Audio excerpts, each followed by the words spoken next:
to be our president, although we had public figures to say that Clinton was the first black president, maybe because his daughter hair looked like it do and his hair looked like when it, what it does. Yes, but sir. the truth of the matter is, our expectations, I'm talking about the so-called Negro, some of us, my generation maybe, and maybe other generations, not the young generations, his generation and back, we had a different expectation. Okay. And that might have not been fair to President Obama.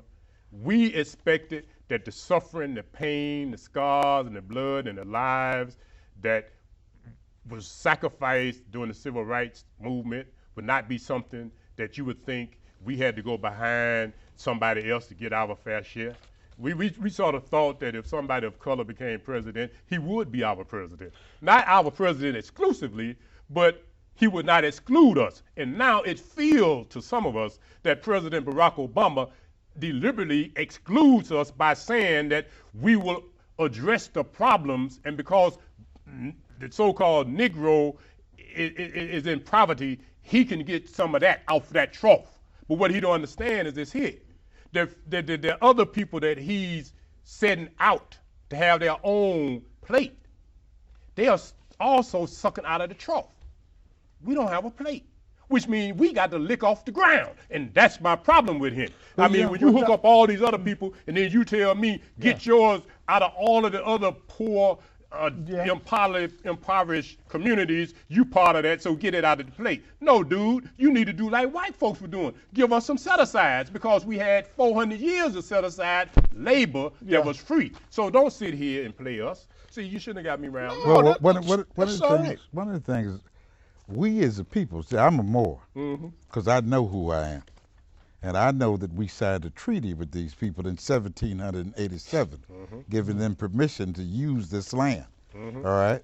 Because we're really the sovereign owners and rulers of the land. And the indigenous people that y'all thought was the Indians. And the indigenous folks, and if you go get some books from back then, you'll see the indigenous people look just like us sitting up here. But because of intermating with other people, they got skin that you called the red man. All right, but that's who Columbus saw when he saw the Blackfeet Indians. If their feet were black, their legs were black. Their thighs were black, their stomachs, their heads, their face. But he couldn't, when he went back there to Spain talking that stuff, what did they do to Columbus? They put him in prison. So you ain't supposed to come back here and tell that they already there, even though he was led there by some Moors, sailors, who had been here before. We had a whole empire here. And they were killing us when they got here. Now, I say that to say this. There's been 6 other Moorish presidents who passed for white. Notice what I said. Including Abraham Lincoln. Now, I got a book at home where Lincoln would go to hotels as the president. They leave notes for him. And they would say, that I'll use this word to be so people would be clear, nigga, when you getting out of here? It's got the letters in there. So he was a Moor too, in disguise. You had another Moorish president, Jefferson. He was a Moor in disguise. I even got a book with the actual Eisenhower in it. His mother looked like us. So I don't have to tell you anything more about what he was, but he passed to be a pale-faced Caucasian. But he did do a whole lot for us, if you really look at it. You go back, his understudy at that time, Nixon, we would have never had affirmative action without them. You would have never had the Small Business Administration without them. And they were Republicans. And they were Republicans. They weren't Democrats. So people need to know that. That's right. All right? And Barack can do his job. When you say, all he has to say is, we're going to be what? The same thing Harold Washington said. Harold Washington said, we're going to be fair. That's all he got to do. And that's all, that's my only gripe. If you got 100 things, you got to be fair and give 20 of them over here. All right? That's all he has to say. We're going to be fair. Right. You giving them, and I ain't got no problem with the sexual preferences, and I ain't gonna call them out. But you giving them to everybody else. You calling out everybody else, but you don't want to call out us, and that's not fair. When you say that what Harold Washington used to say, was these words: "'Cause I'm pro-black, Exactly. don't mean I'm anti-white." Exactly. That's all he has to make clear. That's right. That's all. But Doc, what is your stance in him supporting Israel by sending them all type of capital, but yet he won't come out against reparations? And plus, it's a bill. I mean, there's some type of legislation the way it is. We had to, for us to vote, they had to vote on it every 25 years, but he won't come out and speak against that. And he praised Lincoln, and Lincoln really didn't even want to see blacks free. He just didn't want to see the Union break. What is your take on that? Well, let me say this now. I know I asked you a lot of questions, but it's okay. Now, maybe it's every 25, but the last I knew it was every 7. So maybe they changed it. Okay. I could be wrong on that. Okay. It would be good if it's every 25. Maybe it is. Maybe I'm thinking about something else. But the other part of that is this. I actually think that President Obama is doing what any good business person would do. Okay. You know, he probably had a lot of support from people of that descent. And those that chose him to be president gave him a script.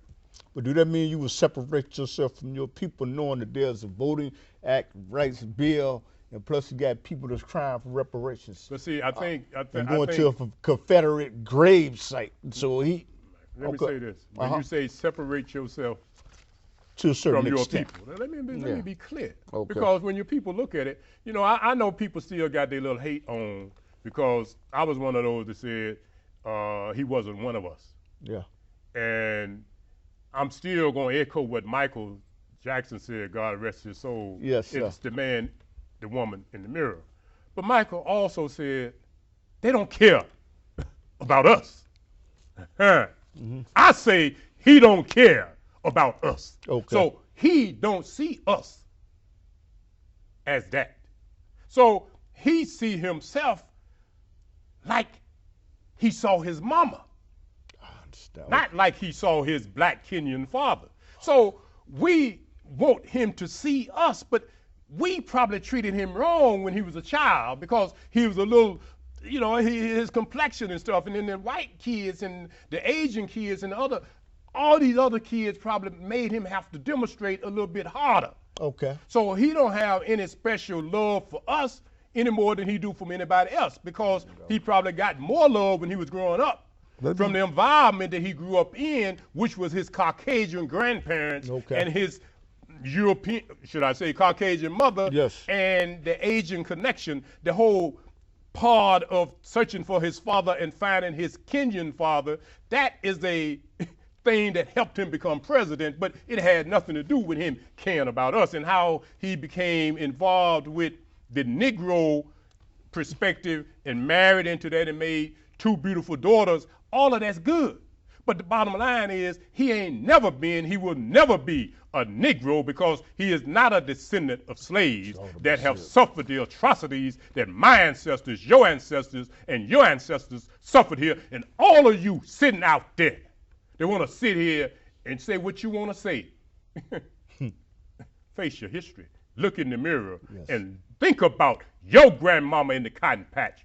Your grandmama hanging from the tree with her belly being slit over, and your ancestor baby that wasn't born dropping on the ground, and them white folk that he see from down in the Confederate South stomp the baby's brain out, and your granddaddy and your uncles being tarred and feathered and hung until they was dead in that day. And yet today, you don't see nothing wrong with the Confederate flag, and they more of you than me? Oh, my brother, that's my concern about Barack Obama. He seemed to be, he ain't in denial, because he ain't part of us.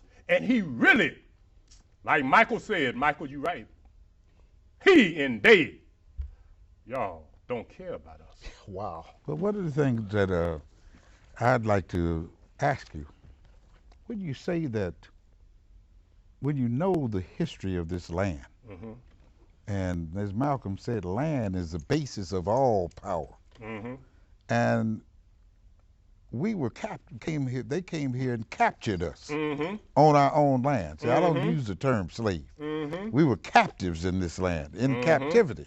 And